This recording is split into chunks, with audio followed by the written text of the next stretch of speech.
Versão brasileira Elbert Richards.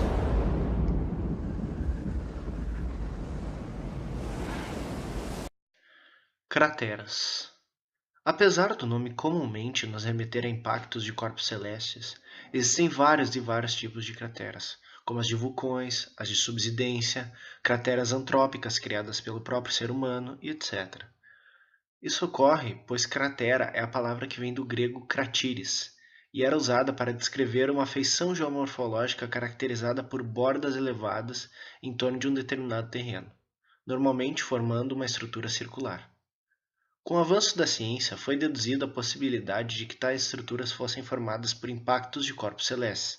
Assim formou-se o termo astroblema, ou cratera de impacto.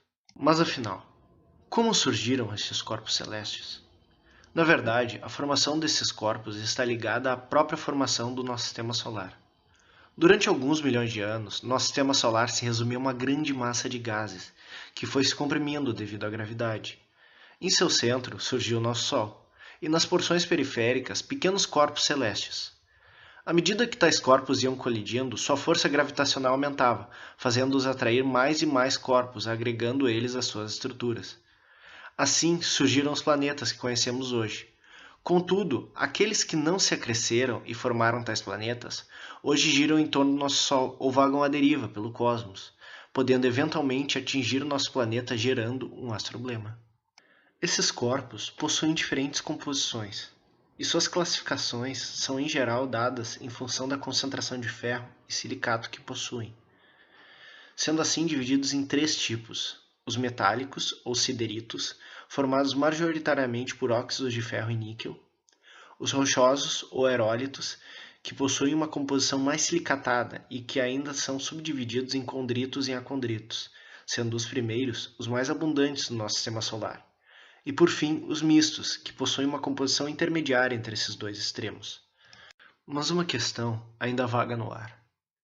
Como corpos formam tais estruturas, sendo que por vezes estão completamente à deriva no espaço? O segredo para isso é a velocidade. Sabe-se hoje que, em geral, meteoritos entram na atmosfera com, em média, 11 a 72 km por segundo. Mas afinal, por que o nosso planeta não é um grande queijo suíço como a Lua, visto que há uma infinidade desses corpos vagando pelo nosso sistema solar? Bom, em primeiro lugar, diferente da Lua, temos uma grande aliada. A nossa atmosfera, como já foi dita, nos protege de grande parte dos impactos de corpos menores, destruindo-os. Entre Marte e Júpiter, há uma grande massa de corpos celestes que orbitam o Sol e que chamamos de cinturão de asteroides.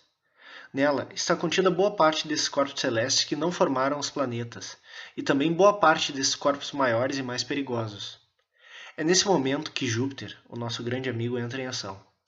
Sendo o maior planeta do Sistema Solar com quase 318 vezes a massa da Terra, a grande força gravitacional de Júpiter atua desviando boa parte dos corpos celestes e retirando-os, assim, de possíveis rotas de colisão com a Terra. Em geral, as crateras de impacto são classificadas em dois grupos principais: as crateras simples e as crateras complexas. As crateras simples consistem em depressões em forma de tigela e suas dimensões variam de centímetros até cerca de 20 quilômetros. Quando novas, apresentam uma borda elevada e são preenchidos por lentes brechadas, composta por uma mistura de material deformado, indeformado e fundido pelo impacto. Observando as crateras lunares, percebeu-se que algumas ultrapassavam cerca de 20 km e possuíam diferentes feições das normais. Essas crateras foram denominadas crateras complexas. Como principais características, essas estruturas normalmente apresentam uma elevação central com um ou mais picos, além de um terraço nas laterais das paredes devido ao ajuste gravitacional que se iniciou logo após o impacto. Tantas classificações, tantos tipos, mas afinal, como se formam essas estruturas mais complexas?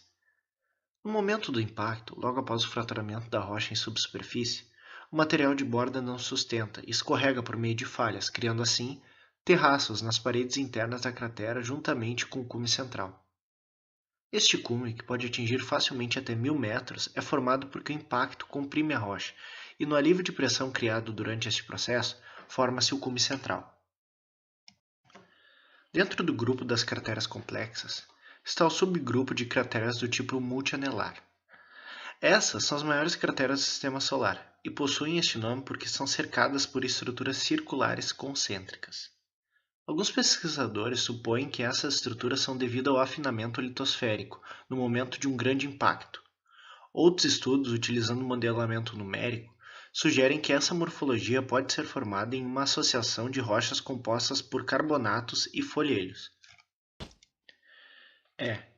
Realmente, ao saber de tudo isso, dá até um certo receio de olhar para o céu ao imaginar a tamanha destruição causada no processo de formação dessas estruturas. Contudo, alguns projetos pelo mundo afora têm nos dado um certo alívio, pelo menos quanto ao nosso futuro próximo. O projeto SpaceGuard foi criado para mapear e classificar quanto ao risco de impacto com a Terra e os objetos mais próximos, e conta com pesquisadores do mundo inteiro. Primeiramente, é identificada a órbita e o tamanho do objeto, para então classificar quanto ao risco. Dessa forma, é possível criar um catálogo desses objetos para poder prever com, no mínimo algumas décadas de antecedência, um impacto de grandes proporções, que possa ameaçar a vida na Terra do mesmo jeito que prejudicou os dinossauros há 65 milhões de anos atrás. Mas afinal, qual é a constância desses meteoros no cosmos? O fluxo de meteoros não tem se mantido constante ao longo da evolução do Sistema Solar. Durante a formação e a acreção dos planetas, uma série de eventos tem alterado a taxa de meteoros que chegaram à Terra e outros planetas.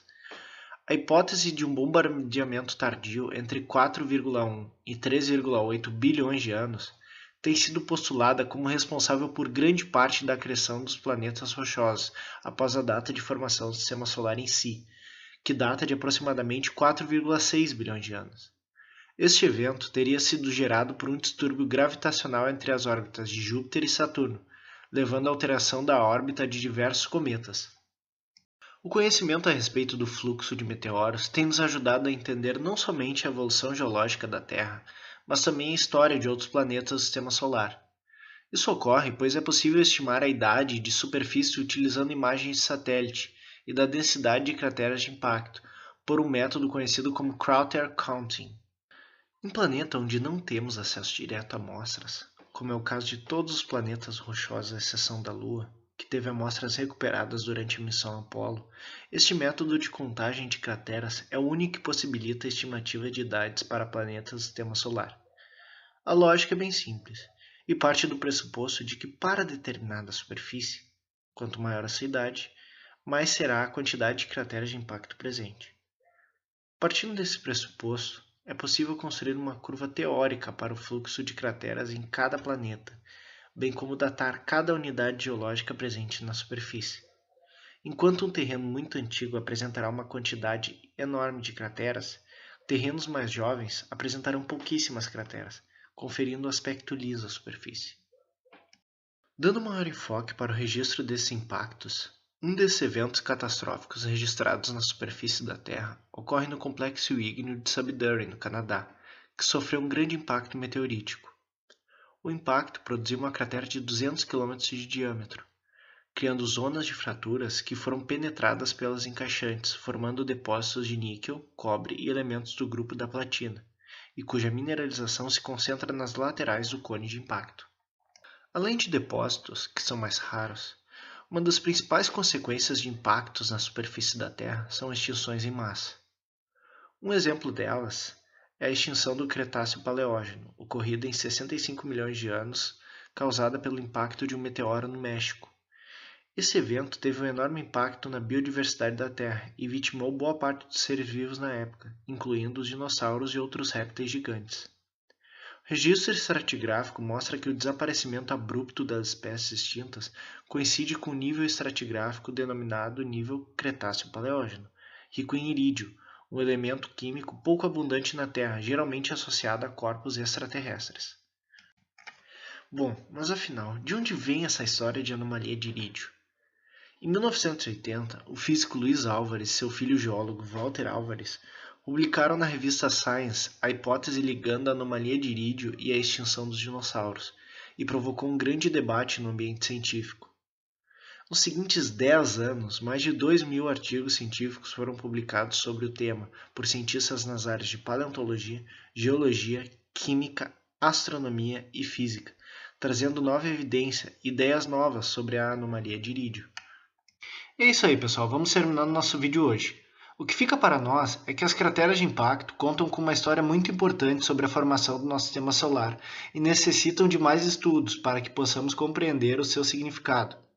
Obrigado pela atenção e uma boa semana a todos.